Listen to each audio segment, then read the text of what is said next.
Labdien, dārgie draugi! Atkal par Irānu, un šoreiz runājot par vakardienu, man jāsaka tā, ka mēs tagad esam jaunajā fāzē, kuru mēs varētu nosaukt gribas cīņas fāze. Kāpēc? Tā nav operāciju fāze. Operācija turpinās tā, kā tas arī vairāk vai mazāk tika plānots.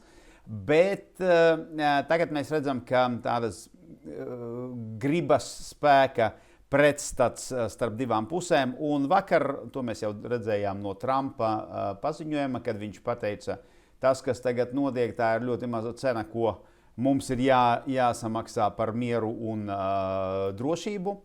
Un tas no vienas puses, kas nozīmē jāturās un jāturpina spiedienu. No otras puses mums ir jaunais līderis, kurš ir zaudējis tēvu, māti, sievu un meitu. Tas ir labākais motivators turpināt cīņu. Pats ir ievainots pēc atsevišķiem datiem. Tā kā lielais motivators viņam turpināt cīņu pret ASV un Izraelu. Un arī Islama revolūcijas sargi būs tie, kuri noteikti gribēs turpināt cīņu. Par pārējiem es neesmu tik pārliecināts. Notika Trumpa un Putina saruna telefonu. Es domāju, ka šobrīd mēs pārāk daudz uzmanības tam pievēršam, jo tas nemainīs neko ne Irānas kaujā, ne Ukrainas kaujā.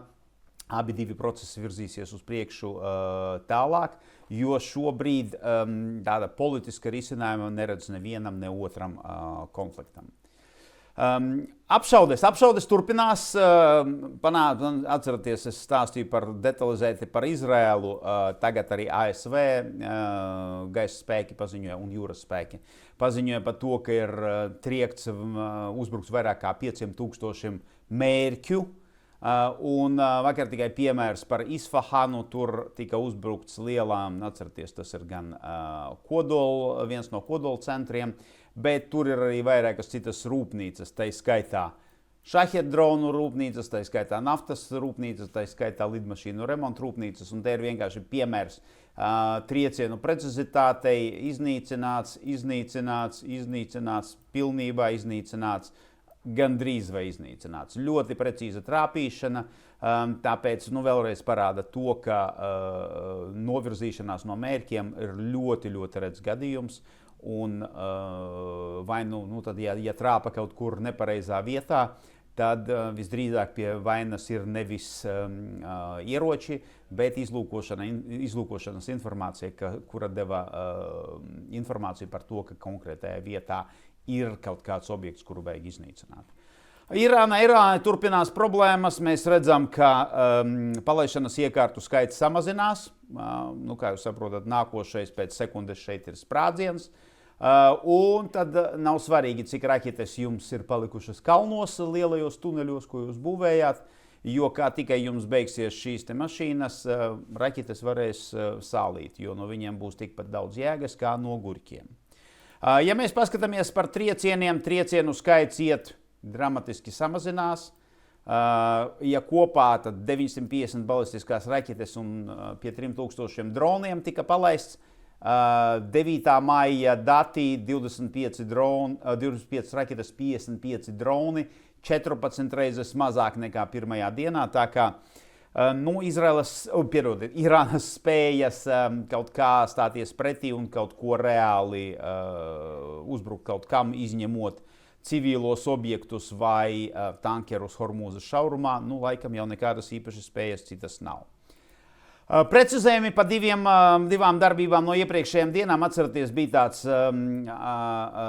Lielbritānijas aizsardzības ministrijas paziņojums, ka drons, kas tika izšauts pa Kipru, nav nācis no Irānas. Tagad mēs zinām, no kurienes tas nācis. Tas nācis no Libānas teritorijas. Tad, ja jūs saprotat, tad šeit pat līdz Kipram tepat tik netālu vien ir. Tā kā ļoti labi, ka to dronu toreiz izdevās pārtvert.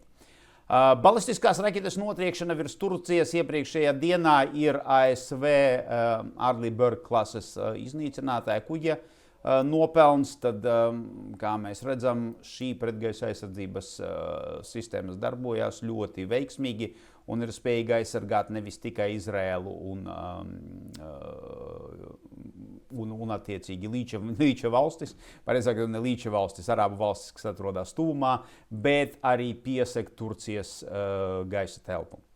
Hormūza šaurums šeit īpaši labāk nav palicis, bet, ja mēs paskatāmies, kas tad šeit, mēs redzam, ka kuģi kaut kādi sāk kustēties. Un viņiem ir ļoti viena interesanta īpašība. Ķīna, un kā jūs saprotat, arī vēl viens kuģis, kas iet ārā no šauruma uz Omānas līci, arī ir Ķīnas kuģis. Tā kā tas risinājums ar Ķīnas karoga pacelšanu un afiliāciju ar Ķīnu strādā, jo pa šiem kuģiem Irāna nešauj, acīm redzami. Trumps izdeva tādu paziņojumu, kur tad ir jūsu vīrišķība, tankeru ekipāžas ejiet uz priekšu, mēs jūs aizsargāsim, bet pagaidām tādu lielu efektu tas nav atstājis, jo pagaidām vēl joprojām Hormūzas šaurums, varam teikt, tā ir slēgts pa lielām priekškuģiem. Skatīsimies, kas tad notiks tuvākajās dienās. Vēl viena daļa no operācijas, par kuru mēs vispār aizmirsām un ļoti maz pievēršam uzmanību, tā ir Izraēlas cīņa ar Hezbollah. Pamatā to veids tikai Izraēla.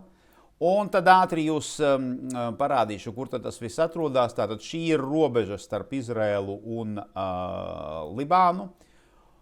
Un tad tā operācija, kuru tad tagad tiek strīdi par ko, cik tālu tad Izraēlas armija ies, bet to, ka viņiem ir ar ko iet un ir spējis to izdarīt, par to neviens nešaubās. Viena informācija ir tāda, ka viņi virzīsies uz priekšu līdz tādai Litani upei. Ļoti skaista vieta. Vispār Libānā izskatās, vismaz fotogrāfijas ir ļoti skaistas.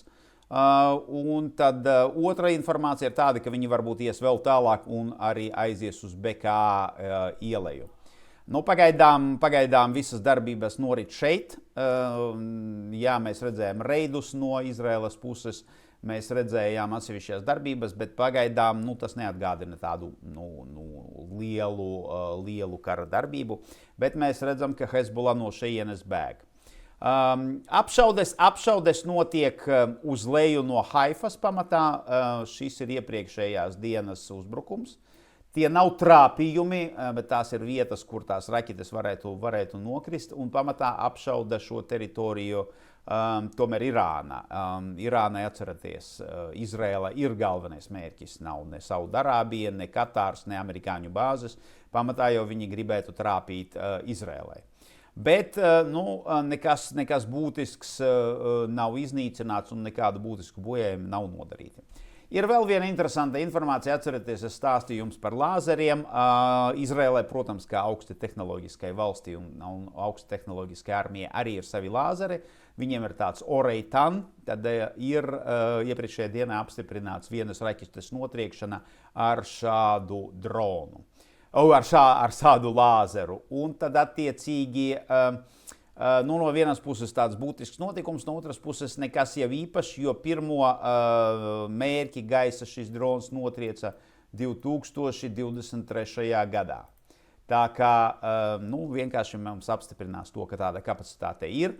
Bet, kā mēs redzam, jā, labi, jā, viens šāviens ir ļoti lēts, bet pagaidām tas efekts nav diezko liels, jo viena raķete ir labi, bet tās nav ne 10, ne 20, ne 30 raķetes. Tā kā paskatīsimies, cik efektīvi šie lāzeri sevi parādīs šīs operācijas laikā. Jā, tad, kā es teicu, mēs esam gribas cīņas fāzē, jo tagad nākošās dienas parādīs, kurš tad ir noturīgāks, vai amerikāņi un Izraela varēs turpināt savu spiedienu, vai izrādīsies, ka Irānai izdevās izturēt lielos triecienus, jo viņiem šobrīd viņu uzvara nav uzvara karā, viņu uzvara ir izdzīvošana kā režīmam un palikšana pie varas. Un, tas ir viena no tām lietām, par kuru tad ir jāpadomā arī amerikāņiem. Vai viņi grib šī režīma maiņu, vai viņi grib panākt kaut ko līdzīgu tam, kas notika Venecuēlā, kur jaunā valdība ir daudz pretīm nākošā un daudz labāk sadarbojas ar amerikāņiem nekā iepriekšējā valdība. Jā, tas šodienai man ir viss. Paldies par jūsu uzmanību un līdz rītam.